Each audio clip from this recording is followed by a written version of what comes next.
سعد اپنے آپ کو ثلاثۃ الاسلام یعنی تیسرا مسلمان کہتے ہیں۔ ہجرت مدینہ کے بعد قریش کے ساتھ لڑائی میں پہلا تیر چلانے کا اعزاز سعد بن ابی وقاص کو حاصل ہے۔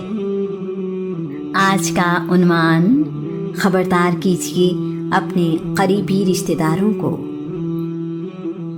اب 613 عیسوی کا زمانہ ہے۔ 3 سال کا عرصہ خاموش تبلیغ میں گزرا ہے۔ اس دوران کچھ لوگ رسول اللہ صلی اللہ علیہ وآلہ وسلم پر ایمان لے آئے ہیں۔ اللہ کریم نے حکم دیا ہے، آپ خبردار کیجئے اپنے قریبی رشتہ داروں کو۔ اس حکم کی پیروی ضروری ہے اور یہ کوئی آسان کام نہیں ہے۔ صدیوں سے لوگ بتوں کی عبادت میں مصروف ہیں۔ ان کے لیے اپنے باپ دادا کا دین ہی سب کچھ ہے۔ وہ اس کے علاوہ کچھ اور سوچنے سمجھنے کے لیے تیار نہیں ہیں۔ رسول اللہ اپنے گھر میں رہنے لگے اور اپنے آپ کو اس عظیم کام کے لیے تیار کر رہے ہیں۔ آپ تقریباً 1 مہینہ اپنے گھر سے باہر نہیں نکلے۔ رسول اللہ کے گھر میں رہنے سے آپ کی پھپھیاں فکر مند ہیں۔ انہیں ڈر ہے کہ رسول اللہ بیمار ہیں۔ رسول اللہ کی عیادت کے لیے آپ کے گھر آئی ہیں۔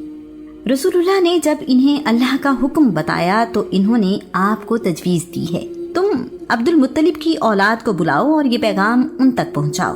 ابو لہب کو نہ بلانا، وہ تمہاری بات نہیں مانے گا۔ ابو لہب کا نام عبد العزیٰ ہے۔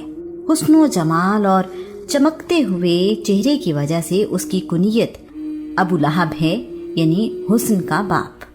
ابو لہب اپنی والدہ کی واحد اولاد اور اپنے باقی بہن بھائیوں سے بالکل مختلف ہے۔ اپنی دولت اور خوشحالی کی وجہ سے اپنے رشتہ داروں سے بہت کم ملتا ہے۔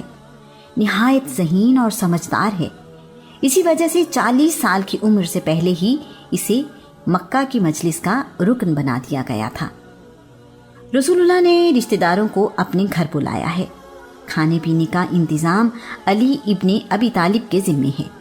کھانے میں بکری کی ران اور پینے کے لیے دودھ رکھا گیا ہے۔ کھانا سیدہ خدیجہ نے تیار کیا ہے۔ مہمانوں کی تعداد 40، ان کا تعلق بنی ہاشم اور بنی عبد مناف سے ہے۔ سب لوگ آ کر بیٹھ گئے ہیں اور آپس میں ہنسی مذاق کر رہے ہیں۔ ماحول بہت خوشگوار ہے۔ اس دوران سب نے کھانا بھی کھا لیا ہے۔ رسول اللہ نے کھانے کے بعد ان لوگوں کو اللہ کے ایک ہونے کا پیغام پہنچایا ہے، لیکن کوئی بھی اس طرف مائل نہیں ہوا۔ ابو لہب کہہ رہا ہے، ہم تمہارے قریبی رشتہ دار ہیں اور تمہیں روکنے کا حق رکھتے ہیں۔ ہمارا قبیلہ پورے عرب پر قدرت نہیں رکھتا۔ میں نے کسی کو نہیں دیکھا جو اپنے قبیلے کے لیے تم سے بڑا شر لے کر آیا ہو۔ ہم تمہاری بات سننے کو تیار ہیں، مگر باپ دادا کا دین چھوڑنے کی بات مت کرو۔ تم ہمارے خداؤں کا انکار کرتے ہو، ایسی باتوں سے تم ہمارے خداؤں کے غضب کو دعوت دے رہے ہو۔ رسول اللہ کے پیغام کے جواب میں ابی طالب کہہ رہے ہیں، بیٹا میں دین عبد المطلب پر ہی رہنا چاہتا ہوں، مگر تمہیں جس دعوت کا حکم ملا ہے اسے لوگوں تک پہنچاتے رہو، میں تمہاری مدد کروں گا۔ رسول اللہ کے اعلان نبوت سے پہلے بھی ایک خدا کی عبادت کرنے والے لوگ عرب میں موجود ہیں۔ خود رسول اللہ اعلان نبوت سے پہلے بھی خدا کے ایک ہونے پر یقین رکھتے تھے اور کبھی بتوں کے پاس بھی نہیں گئے۔ ابو لہب نے ابی طالب کا جواب سنا تو ابی طالب سے کہہ رہا ہے، یہ غلط ہے، اس سے پہلے کہ دوسرے لوگ اسے روکیں، تم محمد کو نئے دین کی تبلیغ سے روکو۔ تم نے لوگوں کی مخالفت مول لی تو مارے جاؤ گے۔ اگر اس وقت تم نے محمد کو لوگوں کے حوالے کر دیا تو ذلیل و خوار ہو جاؤ گے۔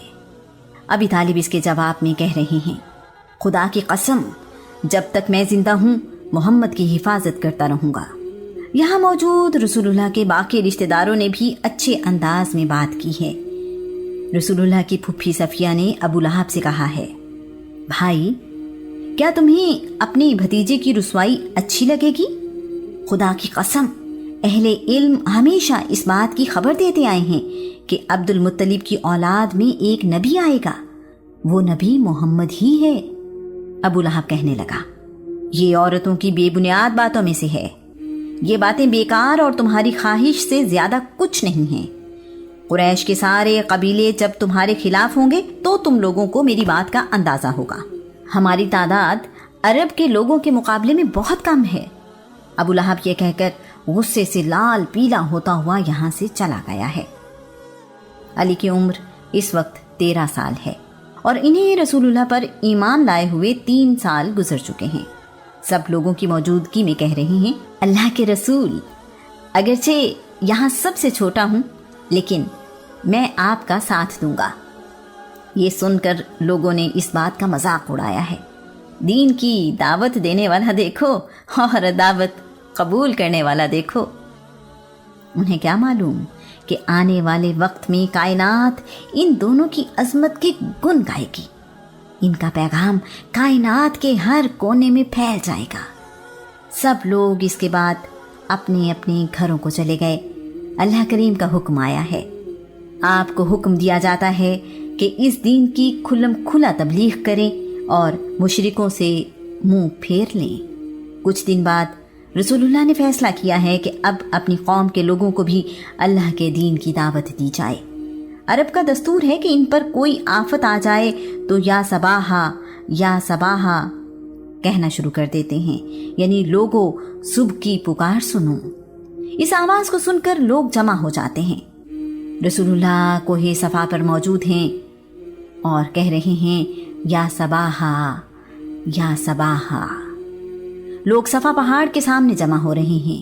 اس مجمع میں ابو لہب اور قریش کے کئی دوسرے سردار بھی موجود ہیں۔ اگر کوئی خود نہیں پہنچ سکا تو اس نے اپنا نمائندہ بھیج دیا ہے۔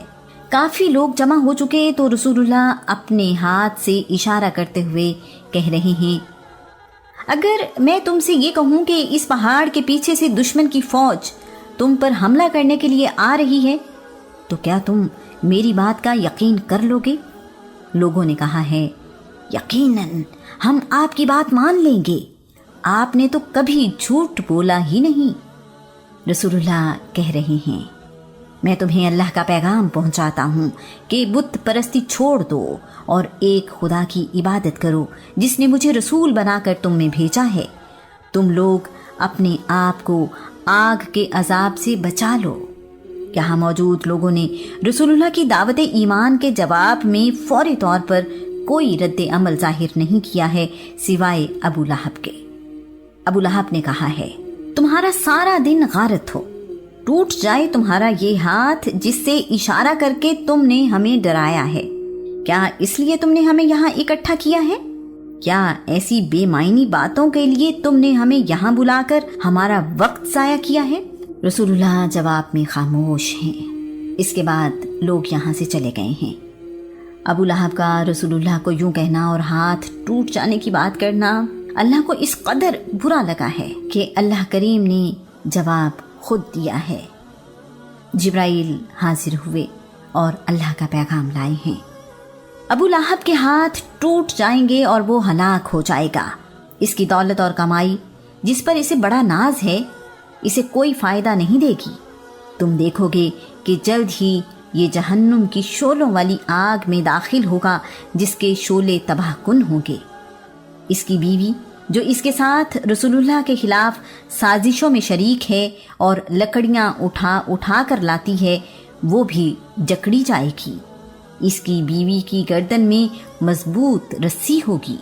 اللہ کریم نے انتہائی غضب اور ناراضگی کا اظہار کرتے ہوئے فرمایا ہے، ابو لہب کے دونوں ہاتھ ٹوٹ جائیں۔ رسول اللہ کو ابو لہب کی اس حرکت پر دکھ پہنچا لیکن آپ نے صبر کیا ہے۔ ابو لہب کے بیٹے عتیبہ نے شائستگی کی تمام حدیں پار کرتے ہوئے رسول اللہ کے بارے میں انتہائی نامناسب اور گستاخانہ کلمات کہے ہیں۔ اس نے رسول اللہ کا کرتا پھاڑ دیا اور رسول اللہ کے چہرے پر تھوکنے کی کوشش کی ہے۔ رسول اللہ اس کے تھوک سے محفوظ رہے ہیں۔ رسول اللہ کو عتیبہ کی اس حرکت پر بہت تکلیف ہوئی۔ آپ نے اللہ کریم سے عرض کی ہے، یا اللہ، عتیبہ پر اپنے کتوں میں سے ایک کتا مسلط کرتے۔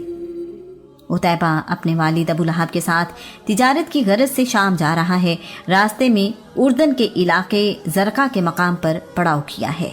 ابو لہب اچھی طرح جانتا ہے کہ محمد بن عبداللہ جھوٹ نہیں بولتے۔ ابو لہب نے قافلے والوں سے کہا ہے، میرے بیٹے کی حفاظت کرنا، مجھے ڈر ہے کہ کہیں محمد کا کہا پورا نہ ہو جائے۔ میں جانتا ہوں محمد کی دعا رد نہیں ہوتی۔ عتیبہ کے چاروں طرف قافلے والوں کا سامان رکھ کر حفاظتی دیوار بنا کر عتیبہ کو سلا دیا گیا ہے۔ رات کو ایک درندہ آیا جس نے عتیبہ کی تکہ بوٹی کر دی۔ حیرت انگیز طور پر اس نے نہ عتیبہ کا خون پیا اور نہ ہی گوشت کھانا پسند کیا ہے۔ اس طرح عتیبہ اپنے انجام کو پہنچ گیا ہے۔ یہاں ایک بات قابل غور ہے کہ قرآن مجید تقریباً 23 سالوں میں حالات اور ضرورت کے مطابق نازل ہوتا رہا، اس سے پہلے کی آسمانی کتابیں ایک ہی بار میں مکمل نازل ہوتی رہیں۔ قرآن مجید میں کئی جگہوں پر اللہ کریم نے اس بات کا جواب خود دیا جو لوگوں نے رسول اللہ سے کہی۔ اس کے علم میں جب یہ بات آئی کہ غلام نے کئی خداؤں سے منہ موڑ کر ایک خدا کی بندگی اختیار کر لی ہے تو امیہ کا خون کھولنے لگا ہے۔